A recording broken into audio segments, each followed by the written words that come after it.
শাকিব খান।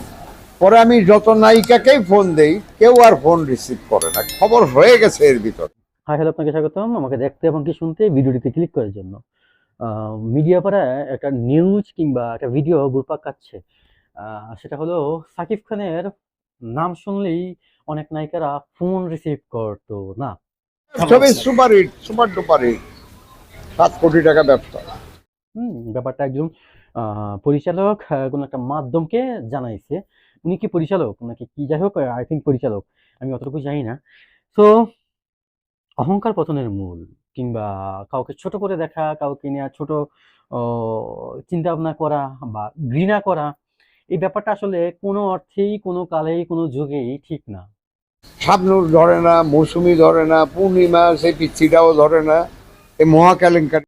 আমাদের সৃষ্টিকর্তা উনিই বইলা দিছে অহংকার পতনের মূল। হ্যাঁ? আ সবকিছু মিলে অহংকার, যারা হিংসা করে তাদের আমল বা আশেপাশে অনেক কিছু আছে, এটা নিয়ে হাদিস। এখন মুভির ক্ষেত্রে আমি হাদিস কেন ঢুকাচ্ছি এটার জন্য সরি। আমি জাস্ট এখানে প্রাধান্য দিচ্ছি একটা মানুষকে ছোট করে দেখা, একটা মানুষকে ঘৃণা করা, আ হিংসা করা কিংবা অহংকার করা। এই বিষয়গুলোর উপর প্রাধান্য দিয়ে আমি ভিডিওটা বানাচ্ছি বা কথা বলবো আরকি। এখানে যে নায়িকাগুলোর নাম আসছে মূলত পূর্ণিমা, শাবনূর, আরো অনেকেই আছে হয়তোবা যারা কিনা একটা সময়ে সাকিব খান নায়ক, সেই মুভিতে তাদেরকে অভিনয় করার জন্য অফার করা হচ্ছে, তারা ফোন রিসিভ করতো না। এই সময়টা ছিল।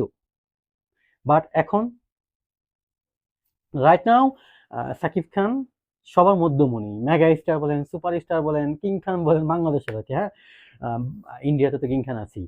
তো এই সবকিছু, এই সমস্ত কিছু সে ডিজার্ভ করে। আজকে আমাদের সাকিব খান কোথায়?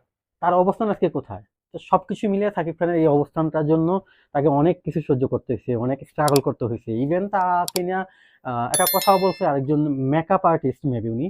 আ কিছু আরো বেশ কয়েকদিন আগে, যে সাকিব খান একা, একা কান্না করতো কিংবা তাকে সে যদি স্মোকিং করতো হয়তোবা তার জন্য সিগারেট শুটিং অ্যা প্লেসে, ইউনিটে তার জন্য সিগারেট বরাদ্দ থাকতো না। আ সে চাইলে পাইতো না। অনেক কিছু থেকে সে বঞ্চিত ছিল। তাকে নিয়ে সবাই হিংসা করত বা ক্যাসে বিষয়। তো সে একটা কথা বলছিল সাকিব খান যে, "ইন্ডাস্ট্রিতে এমন একটা সময় আসবে, এই ইন্ডাস্ট্রি আমার পায়ের নিচে থাকবে।" এই কথাটা সাকিব খানের ছিল। অ্যাকচুয়ালি যদিও সাকিব খানের নিজের মুখ থেকে এগুলো আমাদের শোনা না। কিছু মেকআপ আর্টিস্ট, কিছু পরিচালক বা অনেক তারা আশেপাশে যারা কাজ করছিল তাদের কথাবার্তা। এখন তারা কি মিডিয়াতে ভাইরাল হওয়ার জন্য বা তাদেরকে টাকা দেয়া কিছু চ্যানেল বা কিছু, এগুলো তো আসলে সাংবাদিক না। আ ভিউজ এর জন্য এই টাইপ নিউজ গুলা করায় কিনা বা ভিডিওগুলা তারা আপলোড দিচ্ছে কিনা আমিও জানি না, যেমন আপনিও জানেন না। I think. তবে সত্য মিথ্যে যাই হোক, আজকে এই ইন্ডাস্ট্রি, ফিল্ম ইন্ডাস্ট্রি সাকিব খানের পায়ের নিচে। এটা আপনাকে মানতে হবে। যে সাকিব খানকে একটা সময়ে পূর্ণিমা, শাবনূর, হয়তোবা পপিও, হয়তোবা বলতেছি, হ্যাঁ? আ নাম শুনলেই নাক ছিটকাতো, ফোন রিসিভ করতো না। যদিও পপির সাথে সাকিব খানের ছবি আছে, শাবনূরের সাথেও আছে।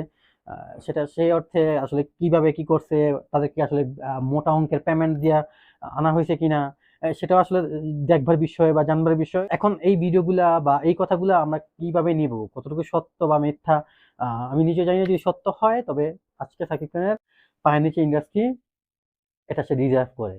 কারণ একটা সময় তাকে নিয়ে অনেক খেলা-ফেলা, অনেক খেলা, আ ছুঁড়ে ফেলে দেওয়া, তাকে নিয়ে অনেক টাইপ কাহিনী হইছে। ইভেন সে প্রচুর মুভিতে কাজ করছে। সে তখন গল্প দেখেনি, সে তখন পরিচালক দেখেনি কে, সে তখন তার বাজেট দেখেনি। সিনেমার বাজেট কত, সে তার অ্যামাউন্ট, তার ফি কত, সেটাও দেখেনি আই থিংক। সে কাজ করছে, দুমায়া কাজ করছে। যার কারণে আজকে সাকিব খান এখানে। তার অভিনয়, তার সবকিছুই এখন খুব প্রফেশনাল, খুবই প্রফেশনাল।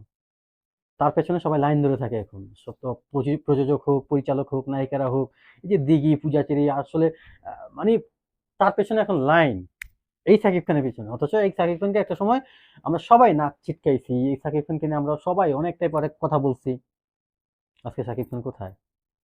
সো আমার এই ভিডিওটা আসলে বানানোর ইচ্ছা ছিল না। আমার জাস্ট এতটুকু ইচ্ছা, এই ভিডিওটা যারা, যারা দেখছেন ঠিক এখন পর্যন্ত এতটুকু মাথায় রাখুন, অহংকার পতনের মূল। অহংকার করা, কাউকে ছোট করে দেখা, কাউকে ছোট মনে করা, এই ব্যাপারগুলো কখনই ভালো কিছু বয়ে আনবে না আপনার জীবনে।